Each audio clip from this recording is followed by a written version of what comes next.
Welcome to the Deep Dive. Today we're diving into Singapore's property market outlook for 2025. It's a whirlwind of global shifts, market chatter, and some real opportunities. Absolutely, there's so much to unpack. With all the buzz about whether 2025 will be terrific or, well, terrible, it's an exciting time to be talking about property. Right, and one of the key things here is how Singapore views property. It's treated as a need, not just a speculative asset. Yeah, indeed. That means there's always genuine demand because, shelter is fundamental. Exactly. That baseline demand creates a sort of safety net, which really helps the market absorb shocks even when global uncertainties loom large. And speaking of shocks, it's interesting how tariffs, which behave a bit like inflation, can actually end up hedging property values. Higher supply chain and construction costs push up prices, and that, surprisingly, can work to the market's benefit. Right. It's a fascinating paradox. What might seem like a negative, tariffs in this case, actually create a kind of built-in protection, especially in a resilient market like Singapore's. Exactly. And then there's this concept of the positive income gap. Basically, if you imagine two lines on a graph, one for household income and one for property prices, household income has historically stayed comfortably above the property price line. Right, yep. Which means even if prices climb, most Singaporeans can keep up with their mortgage payments without getting squeezed. That buffer is a real market strength. And it's not just about the numbers. Look at the proactive cooling measures. Over 20 rounds now, from TDSR to MSR to ABSD. These aren't just knee-jerk reactions. They're well-thought-out strategies to keep borrowing in check and to prevent rampant speculation. Absolutely. These measures have become a stabilizer. While some critics might say they could stifle growth, I'd argue they're more about moderating it. Yeah, right, true.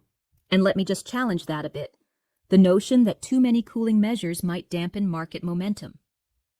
I think it's more nuanced. They're designed to keep the market sustainable rather than to halt progress. I get that, but don't you think there's a risk if these measures were tightened too abruptly?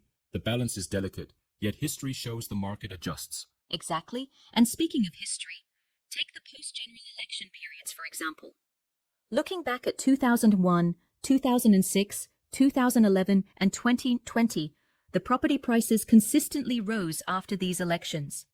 Confidence and stability just seemed to fuel the market's engine. Absolutely. So even major political events don't shake the fundamentals. Stability is baked right into the system. Right. Now let's jump into the price debate between new launch and resale properties. On the surface, everything appears expensive. And yes, many people initially view resales as pricier because of hidden costs like renovations and maintenance. Exactly. Take the example of panorama resale units near Lentor. Once you prorate the cost to account for age and lease, they can end up showing higher effective prices compared to new launches at places like Lentoria. Yes, and what's more, when you crunch the numbers, sometimes a new launch can yield a net profit over time, while a resale might even incur a loss when hidden costs are factored in. Right, it's like a double-edged sword. That really flips the perception. If your goal is capital appreciation, new launches might actually be the smarter bang for your buck. Precisely. It's about balancing your immediate needs against long-term investment goals. Resales offer instant move-in options, but they might not build wealth as efficiently as new launches do. And what about the concern over slowing sales of new launches? I've heard some projects only hit 25 to 40% sales on launch weekend. That has raised eyebrows. True, that's been a hot debate. But look at the bigger picture. Those numbers were influenced by tariff fears and election uncertainties. Underneath all that, the actual supply is super limited. Only about 4,800 ready-to-sell units, mostly larger 3- and 4-bedroom ones. You got it. So really, it's a matter of timing and sentiment rather than an oversupply issue. The fundamentals remain rock solid. Exactly. And that brings us to another big topic, potential new cooling measures. There's always chatter about whether further restrictions might be on the way. Right, and from what I gather, there are two main triggers for new measures. One is a significant oversupply, and the other is sustained double-digit price growth. Spot on. And given that the current annual price growth is only at 3.9%, a far cry from the 10.6% in 2021 or 8.6% in 2022, it seems like we're well below the red zone for additional exactly. measures. Which essentially means any future cooling measures would aim at stabilizing growth, not crashing it. Right. So the counterintuitive but empowering advice here is not to wait in fear of another measure. Instead, enter the market proactively. Build equity now, and you'll be positioned strongly even if measures come along later. Yeah, absolutely. It's like, constructing a resilient framework before the storm hits. Always better to be prepared than reactive. Exactly. Proactive over reactive. And beyond all these detailed analyses and simulations, it eventually comes down to a simple question. What's your clear purpose for buying property? Right. Because for many, property is more than a home. It's a cornerstone for long-term capital and financial security. Absolutely. And while we look at charts, numbers, and simulations, it's critical to keep sight of that fundamental personal purpose. That's key. So, whether you're upgrading, investing, or simply planning for the future, it's all about being informed and intentional in your decisions. Exactly. The resilience of Singapore's market, fueled by the basic need for property, robust cooling measures, and thoughtful government policies, really gives buyers and investors a solid platform to build long-term wealth. And that's what makes 2025 so intriguing. Despite global uncertainties, the fundamentals here seem to be working in favor of stability and opportunity. Right. Yep. It's pretty exciting to see how this all plays out. The clear message is, don't let short-term fears distract you from the long-term benefits of having a secure, strategically built portfolio. Exactly. And the key takeaway is that being proactive, making informed, intentional decisions, will serve you way better than waiting for the market to swing in one direction or the other. Right?